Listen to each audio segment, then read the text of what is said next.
இந்த காலதேவனுக்கு இறைவன் என்ன நினைக்கிறாங்கிறது முன்னாடியே தெரிஞ்சிடும். அதனால தான் அவர் காலத்தை நிர்ணயிக்கின்றார், உயிர்களின் காலத்தை நிர்ணயிக்கின்றார். இவங்க 2 பேரை தவிர நாம என்ன செய்யறோம், எதுக்காக செய்யறோம், ஏன் செய்யறோங்கிறது ஒருத்தருக்கும் புரியாது.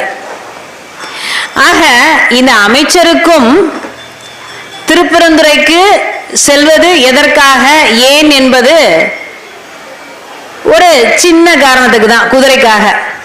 அரிமர்த்தன பாண்டியன் என்ற அரசனுக்கும் குதிரை வாங்குறதுக்காக அனுப்புறோம், அவ்வளவுதான் அவங்களுக்கு தெரியும். ஆனால் இந்த சம்பவம் இவர்கள் இருவரினுடைய வாழ்க்கையிலே பெரிய திருப்பு முனையை ஏற்படுத்த போகின்றது. அமைச்சருக்கு ஆத்ம சாதகம் ஏற்பட்டு இறை காட்சி கிடைக்க போகின்றது. அவர் அனுப்பினதுக்காக அரிமர்த்தன பாண்டியனுக்கு ஈசனுடைய மறைமுக காட்சி கிடைக்க போகின்றது. இது ரெண்டையுமே 2 பேருக்குமே தெரியாது.